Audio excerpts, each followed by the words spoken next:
Good morning. Today is the 274th day in a row that I start the day with an ice cold shower.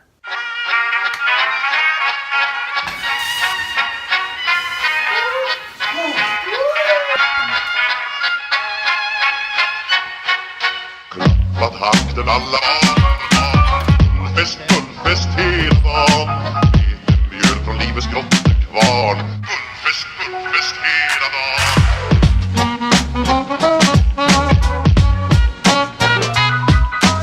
Små på stort, det har vi alltid gjort Så det är guldfest hela dagen I'm an artist. And I genuinely feel a little pretentious saying that. There's no shame in being an artist. There's no shame in being pretentious. But I consider myself an artist because I create things, and that's what I really like doing, and I do it a lot of times for my clients. And that right there is why I definitely don't consider myself an entrepreneur or a businessman, not in the traditional sense at all. Trust me, my contract agreement is a selfie, so I clearly have some work to do on the businessman front. The reason that I'm bringing this up is because I had a situation, I shot all day Tuesday, I had a really fun shoot, and then Tuesday night I couldn't sleep. I was tossing and turning for about an hour until I finally decided to get out of bed, and I came to the office at 1 o'clock in the morning, and I stayed here and I edited stuff until 7 because I was upset and I couldn't sleep, and I thought I might as well work. I was put in a situation where there was a company who was trying to take advantage of my services and some other people that I'm working with, and it really rubbed me the wrong way, and I felt really helpless. I felt vulnerable and I felt helpless. One of the advantages for brands to work with smaller creatives is because we don't have the overhead. We do very similar work to the giant production houses without a lot of the bureaucracy, a lot faster. The risk is that we're smaller and we're potentially less organized than maybe a giant business would be, a giant firm or a giant agency. And when a potential client tries to exploit that and tries to find loopholes to screw people out of the money that they're asking for, it really gets me upset when you try to take advantage of me and creators like myself. And so I say this for a reason. If you're a creator, if you're somebody who wants to make videos and you want to start doing videos for clients, you want to start doing them professionally and get paid, avoid the temptation to make compromises with your agreements for the sake of just doing work. There are reasons to do work for less money, and those reasons include things like maybe it's connection to more clients, maybe it's exposure to getting to film something that would be awesome for your reel and therefore your portfolio to show to other people, or it may just be super fun, something you're interested in. Those are great reasons to discount your costs. But the reason I bring all this up is this. If you're a creator, if you're an artist who does work and you want to start doing stuff for corporate clients, make sure you don't make concessions for big clients. It's so tempting to say like, oh, that's more money than I'm used to getting. I'll do anything to make that happen. And things quickly get out of control and out of the scope of what you agreed to. And you go along with it because, hey, it's still some money. Put your foot down, stand up for yourself, not because it feels good, because it's really difficult. And for me, that is the hardest thing to do. And I hate being in confrontations like that.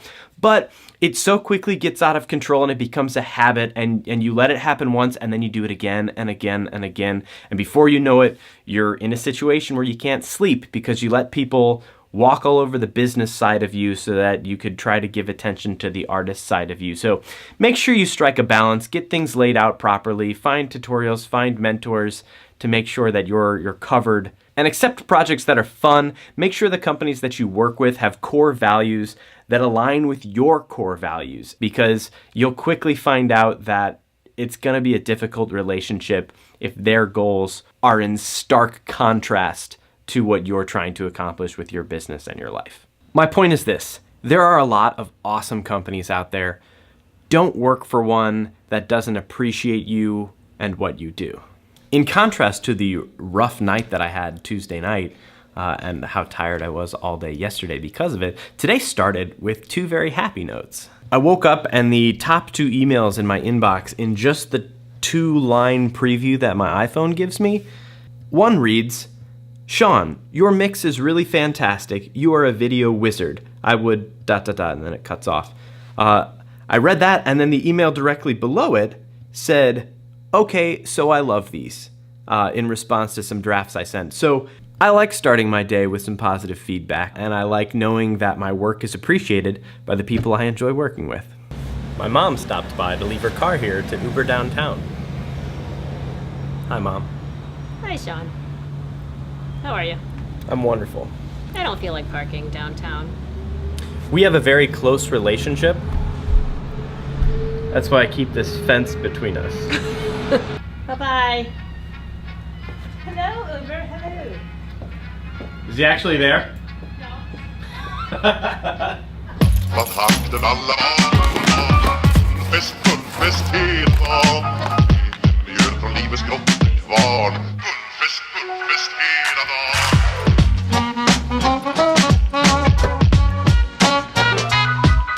Stort på stort, det har vi alltid gjort Så det är guldfest hela dagen. Okay, so the next step in today's adventure is taking care of this guy. I got a ticket on Thursday night. I don't think I was parked in a wrong spot, although I can maybe see why they thought so. So I'm gonna go back to this parking spot, double check to see if I was actually parked illegally, and then I'm going to either go protest or pay this ticket downtown.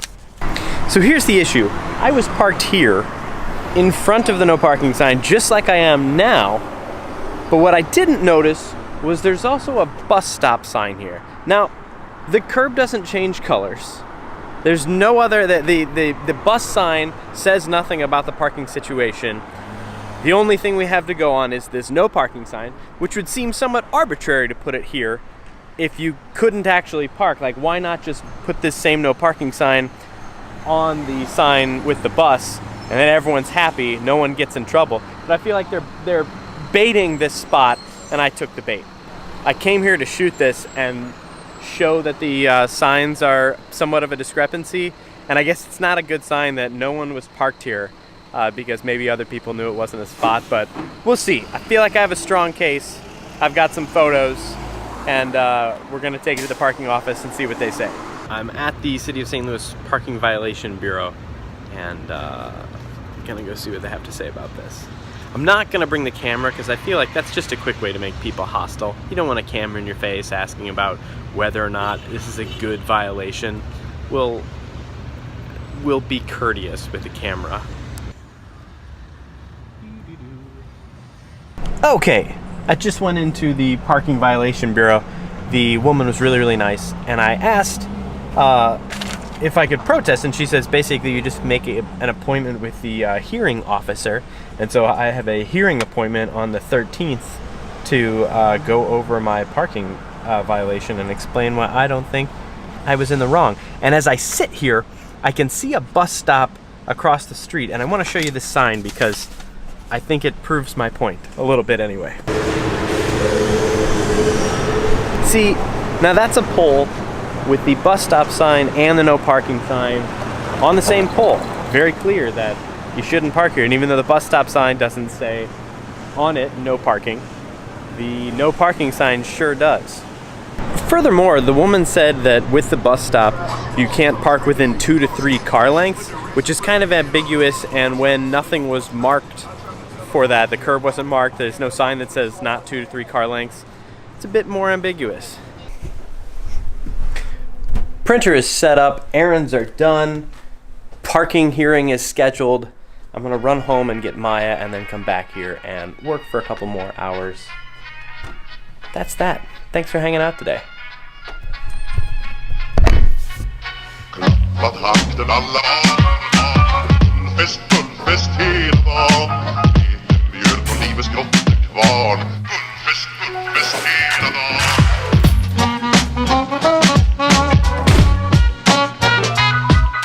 Stort på stort, det har vi alltid gjort Så det är